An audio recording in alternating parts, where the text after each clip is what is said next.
তুমি গাড়ি আটকাচ্ছিলে কেন পুলিশের? কেন গাড়ি আটকালে কেন? পুলিশের গাড়ি তাহলে ধরে নিয়ে যাচ্ছে কেন তোমাকে? তোমাকে ধরে নিয়ে যাচ্ছে কেন? এই যে গাড়ির সামনে দাঁড়িয়েছিলে কেন? কি করছে? তোমার কি হয়েছে? ধরে নিয়ে যাচ্ছে কেন তোমাকে? তোমাকে তুমি তো ধরে নিয়ে যাচ্ছে কেন? ধরে নিয়ে যাচ্ছে কেন বলো? ধরে নিয়ে যাচ্ছে কেন? আমাদের লোককে অ্যারেস্ট করছে কেন? আমাদের লোককে অ্যারেস্ট করছে কেন? তোমাদের লোক কে? আমাদের লোক হচ্ছে তোমার হচ্ছে বেনিবান্ধা মন্ডল। হাতে কি হয়েছে? হাতে কালকে আমাকে মেরেছে। কে মেরেছে? টিএমসি গুন্ডারা। টিএমসি গুন্ডারা মেরেছে আমাকে। তুমি কি করো? তুমি কি? আমি বিজেপি করি। তোমাদের লোক অ্যারেস্ট করেছে? হ্যাঁ। সেই জন্য টিএমসির কুত্তারা পাঁচ আঠা এই টিএমসির পুলিশ অফিসাররা সবাই। ফের উত্তপ্ত নন্দীগ্রাম, অভিযোগের তীর পদ্ম শিবিরের দিকে। ঘটনায় আহত 6 তৃণমূল কর্মী। ভোররাতে নন্দীগ্রামে সাউথখালীতে তৃণমূল কর্মীদের বাড়ি ভাঙচুরের ঘটনায় পুলিশি অভিযান। সোনাচূড়া এলাকার সাউথখালী, কালীচরণপুর সহ এলাকায় ব্যাপকভাবে পুলিশি ধরপাকড় চলে। এই ধরপাকড় বিজেপি নেতাকর্মীদের বেছে বেছে ধরছে বলে অভিযোগ পদ্ম শিবিরে। আগামীকাল রয়েছে নির্বাচনের কয়েক ঘন্টা পূর্বেই ফের উত্তপ্ত হল নন্দীগ্রাম। নন্দীগ্রামের ভেটুরিয়ায় তৃণমূল কর্মীদের ওপর হামলার অভিযোগ বিজেপির। গতরাতে বিজেপির হামলায় আহত 6 তৃণমূল কর্মী। এখন এই ঘটনায় লিখিতভাবে অভিযোগ হয়নি। নন্দীগ্রাম 2 ব্লকের ভেটুরিয়া বিজেপি আক্রমণে 6 তৃণমূল নেতা কর্মীর মাথা ফাটল। নন্দীগ্রাম 2 ব্লকের ভেটুরিয়াতে আহতদের রেয়াপাড়া হাসপাতালে গতরাতে ভর্তি করা হয়, পরে চিকিৎসা করে ছেড়ে দেওয়া হয় বলেই জানা যাচ্ছে। সমগ্র ঘটনার অভিযোগ পদ্ম শিবিরের দিকে, অভিযোগ অস্বীকার বিজেপির। আবার দেখা গেছে যে ভেটুরিয়াতে তৃণমূল বিজেপি সংঘর্ষ, অনেক তৃণমূল কর্মী হাসপাতালে ভর্তি, বিজেপি কর্মীরাও হাসপাতালে ভর্তি। আমরা প্রথম থেকেই বলছি তৃণমূল কংগ্রেস যে ওটা পারিবারিক দ্বন্দ্বে একটা গণ্ডগোল, একটা মৃত্যু হয়েছে। সেখানে দেখতে পাচ্ছি শুভেন্দু অধিকারী সেইটাকে ভোটের সময় কাজে লাগিয়ে নানাভাবে উত্তেজনা সৃষ্টি করছে। তার কারণ আমাদের ওখানকার সকল নেতৃত্ব, মানে বাপ্পাদিত্য গর্গ থেকে আমাদের রাজীব বন্দ্যোপাধ্যায়, সমস্ত নেতৃত্ব যেভাবে সারা 2 মাস ধরে পড়ে আছে, সেখানে তৃণমূল কংগ্রেস ওখানে 40 থেকে 50,000 লিড পাবে। তা যাতে না হয় তার কারণেই এরকম একটা সিনক্রিয়েট করে মানুষের মনোনিবেশকে বিজেপির দিকে আনার চেষ্টা করছে, কিন্তু কিছুই হবে না। ওটা তৃণমূল কংগ্রেস ওখানে জয়লাভ করবে। যতই মানে মারপিট হোক, যতই গণ্ডগোল হোক, ওটা তৃণমূল কংগ্রেস ভালো ফল করবে। আমার নাম পার্থসারথী মাইতি, সহসভাপতি, পশ্চিমবঙ্গ প্রদেশ তৃণমূল যুব কংগ্রেস।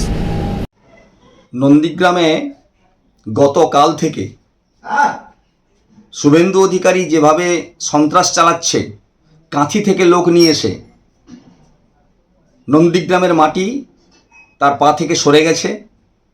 তাই বিভিন্ন জায়গাতে এই খুনকে সামনে রেখে নিজে খুন করিয়ে নন্দীগ্রামে বিভিন্ন জায়গায় সন্ত্রাস চালাচ্ছে। যেমন গতকাল রাত্রে নন্দীগ্রাম 2 নম্বর ব্লকের ভেকুটিয়াতে, খোদামবাড়ি অঞ্চলের রাতের অন্ধকারে সমস্ত কাঁথি থেকে সমস্ত বাহিনী নিয়ে এসে নন্দীগ্রামের 2 নম্বর ব্লকের ভেকুটিয়াতে প্রায় 15 থেকে 20টা দোকানপাট এবং ঘরবাড়ি ভাঙচুর করেছে এবং 9 জন তারা আহত, তাদেরকে হসপিটালে নিয়ে যাওয়া হয়েছে, কিন্তু সেখানেও পর্যন্ত সন্ত্রাস চালাচ্ছে।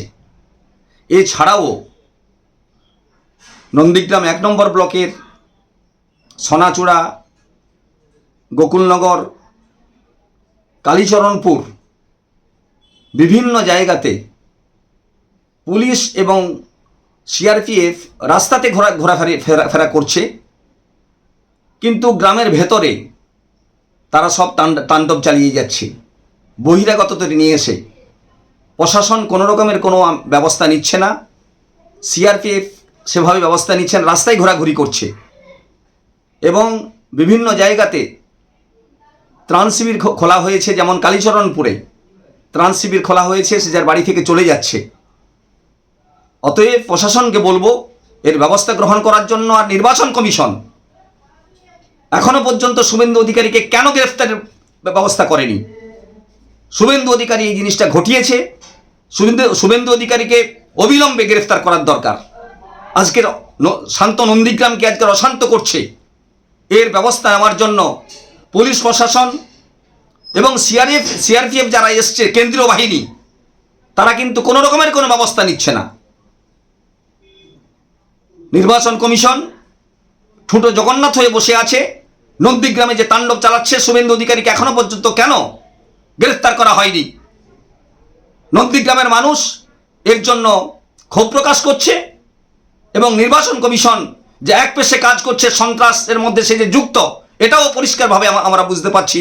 যে শুভেন্দু অধিকারী বড় বড় কথা বলছে থানাতে এসে, যে শুভেন্দু অধিকারী বড় বড় কথা বলছে, সে নিজেই তার এটা দেখুক না।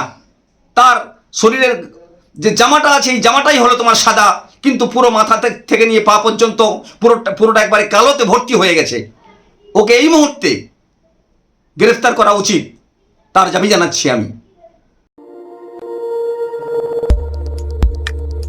নিউজ প্রাইম টাইমস, আপনাদের সাথে আপনাদের পাশে।